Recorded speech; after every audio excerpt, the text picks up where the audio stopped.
It's a victory Monday for the Philadelphia Eagles, and today's Eagles Now is absolutely loaded. Coming up, what a win against the Buffalo Bills in overtime. We have a Lane Johnson injury update. Could Dallas Goedert return this week? And Avonte Maddox leak and the latest on Shaq Leonard. First, though, it is Niners week. Ever since the NFC Championship game, everybody had this matchup circled. A lot of shit's been being talked between both sides, and now it all culminates with what is going to be an epic ball game here on Sunday. We're going to be doing a watch party for it on Eagles Now, and we're going to do a little bit of a sub battle. Now, I grew the 49ers Report to 102,000 plus subscribers. My next goal professionally, get Eagles Now to get that plaque as well from YouTube. So make sure you hit that sub button for Eagles coverage every day. And with that, let's recap this dub against the Bills, and let's talk some birds.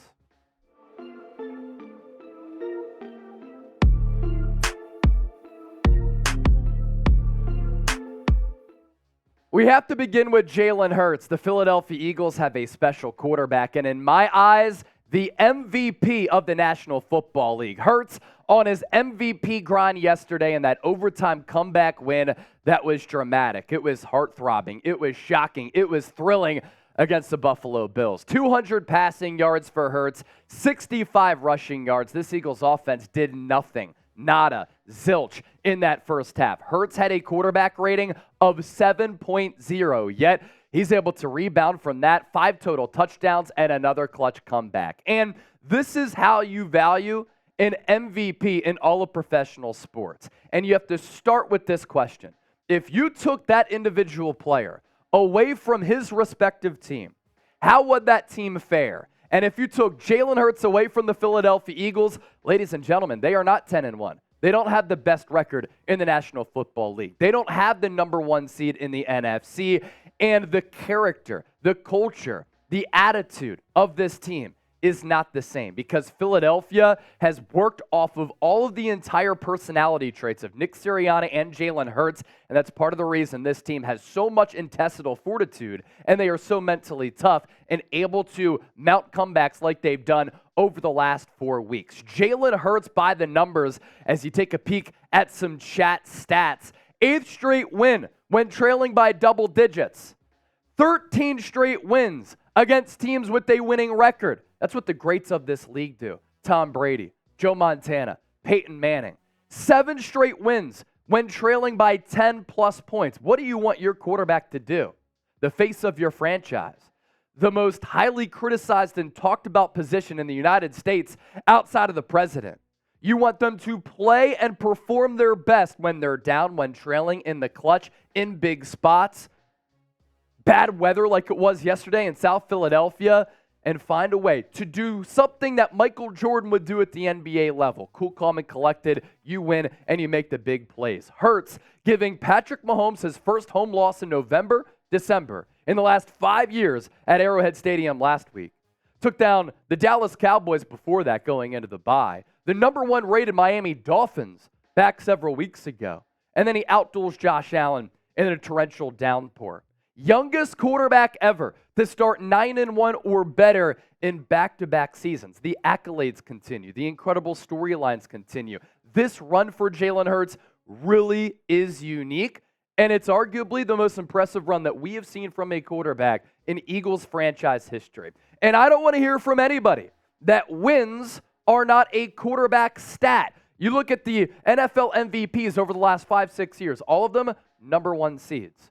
What do we praise Tom Brady and Joe Montana for? Brady with the 7 rings, Montana with his 5. Winning ball games. That's all that matters, especially when you're playing the quarterback position. And how you carry yourself also has an impact on the organization, because quarterbacks set the tone for the rest of the franchise. And the Eagles are a walking embodiment of the mentally tough, never out of it mantra.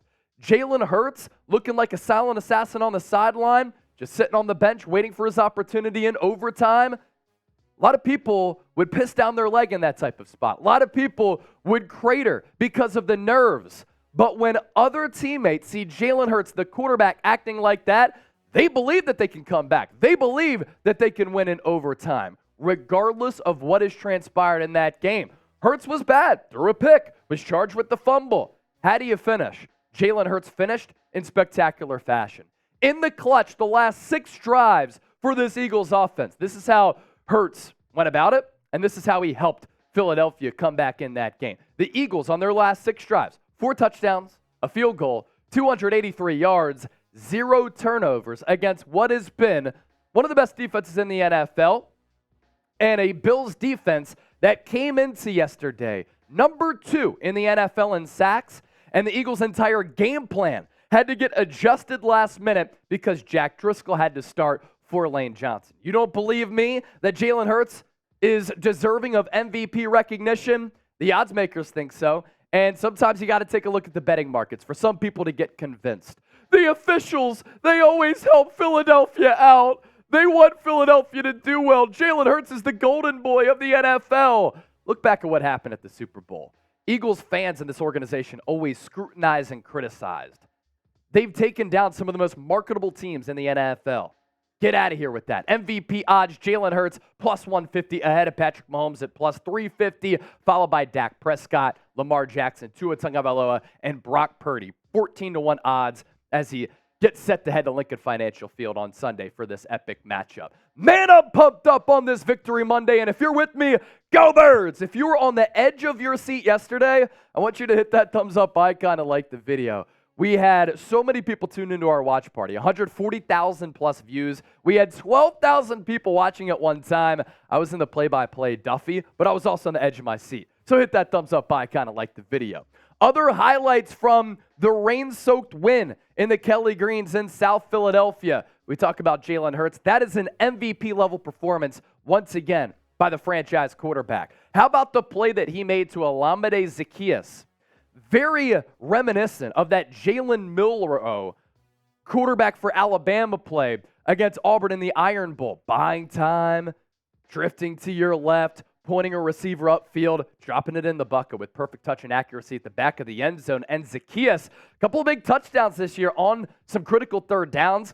That one, probably the biggest. James Bradberry, I know that he got cooked at moments yesterday against Gabriel Davis. Hasn't played his best in coverage this year. But if you go back and look at the James Bradberry interception of Josh Allen, his ability to understand that he was going to let the wide receiver pass off to Reed Blankenship, allowing him to make a beat on that football and pick that throw from Josh Allen to Diggs off, that was the momentum changer of the game. That's what helped Philadelphia get back in it. And him being a savvy veteran like that, being able to diagnose a play in that moment, that's why the Eagles pay him the money that they pay him. And then Jake Elliott. Jake Elliott is a god. I might have to name my son after Jake Elliott. He is the best kicker in all of football. Time and time again for this Eagles organization, since he was a rookie in 2017, and he got his career off to a awesome, incredible start with that 61-yard field goal against the New York Giants. All number 4 has done is hit clutch kick after clutch kick, and Jake Elliott doing that yesterday. The probability of that 59-yard field goal against the Bills at the end of regulation to tie the game up and to send it into overtime had such a low chance of actually going through the uprights. Per Next Gen, he had a 20.9% chance of making that kick. Jake Elliott, now 8 for 8 in his career when tied or trailing with under 2 minutes left to go. That's that Adam Vinatieri type-ish right there. And on career stats, 58-plus yard field goals. Justin Tucker is the best kicker in the league. Nick Sirianni said, there's no kicker I want more than Jake Elliott across the entire NFL. 404 for him, 3 of 13 for Justin Tucker. 100% to 23.1%. Jake Elliott, no doubt, is extremely special. We're only getting ramped up on today's Eagles now on this Victory Monday. Get ramped up with Prize Picks, though. Download the app for free and get in on the best daily fantasy sports app that is available for you in North America. And you know what? It's the largest independently run daily fantasy sports app in North America. You pick 2+ players. You choose more or less on their projected stat lines, and you have an opportunity to have your game days be more entertaining, but also to win real money. I was so close to being able to hit all 4 of my picks yesterday. A.J. Brown came on late. I had him at more than 6 receptions. If he didn't drop that last one, then he would have had 6 right on the nose. I knew that Jalen Hurts was going to get a brotherly shove touchdown. I went more than a half rushing touchdown. Gabriel Davis thought he was going to be able to have a good day. He had been held in check and not really targeted the last month of the season, but he was able to have a big day, more than 35.5 receiving yards. And then Josh Sweat, we needed just a half sack for Josh Sweat. Eagles, only 1 sack on the day, and it belonged to Brandon Graham, who took down Josh Allen on the day that he set the record for the most games ever played in the history of the Philadelphia Eagles. BG number 55, we love you. You are an icon. Some major developments on the injury front and on the free agency front for the Philadelphia Eagles. Let's round out the show with that. According to Ian Rappaport, Pro Bowl right tackle Lane Johnson, future Hall of Famer in my opinion, is considered day-to-day after the MRI on his groin on Sunday, sources say. And he has not been ruled out of Philly showdown against the Niners. So the MRI must not have been something that showed a lot of damage in that groin area, I guess is what Rappaport is trying to say. He did practice fully last week, was not on the injury report, but reported soreness on Sunday morning. And we talked about this before our watch party during the pregame show. By the way, we usually go live an hour, hour and a half, maybe even 2 hours before some of these games on Eagles Now. We did break down all of the developing news with Lane Johnson, and it was really a crazy morning because of all of the developments that were taking place, right? Lane Johnson practices all week, and then he appears on the injury report on Sunday morning. According to Jay Glazer, who's tight with Lane, they do some UFC training in the offseason. Lane Johnson felt a pull in his groin on Friday. He thought that he was fine, right? Saturday, rest day. Sunday, he wakes up. He feels that soreness, reported the injury to trainers. He was downgraded to questionable against Buffalo. He got an MRI. Eagles didn't want to play him. They erred on the side of caution because of the wet surface and a very good Bills defensive line, and Jack Driscoll ended up playing well. But obviously significant news with Lane Johnson being injured here because of his impact on this Eagles organization. With and without Lane, the Eagles going into Sunday's action, 88-48-1 with him, 13-22 without him. They are now 14-22 without Lane Johnson. He pitched a shutout against Nick Bosa in the NFC Championship game. Having him back against San Francisco's very good and violent defensive front helps the Eagles' chances of getting another dub. You look at what Lane has done in 2023, according to Pro Football Focus, hasn't been as elite as he's been in years prior, but that's when we're talking about Lane Johnson pretty much pitching a shutout as far as penalties, sacks allowed, hits allowed, total pressures. There was some room for drop-off, but Lane, that train is still moving. Overall Pro Football Focus grade this year of 80.2, pass blocking grade of 80 even, run blocking grade of 74.3. That's come on 635 snaps, 358 of those via pass blocking, and the numbers still ridiculous. Again, not Lane Johnson standards, but still absolutely elite in that right tackle class. 1 penalty, 2 sacks allowed, 2 hits allowed, 18 total pressures. I think another reason why the Eagles erring on the side of caution here, it's the groin. He had core muscle surgery after the Super Bowl. He had to play through that throughout the playoffs, still did not give up a sack. But Lane this year, he hadn't given up a sack since November of 2021. 2 sacks given up this year, according to PFF. Again, still really good numbers, and you have a mobile quarterback who sometimes makes protecting him a little bit difficult because of the mobility to make plays out of structure. So already here on the show, we talked about that dub for the Birds. Lane Johnson injury update. Still to come. Dallas Goedert returning this week, and Avonte Maddox leak, and the latest on Shaq Leonard. Here's this tweet from James Palmer. He was sidelined for Eagles-Bills at the link on Sunday.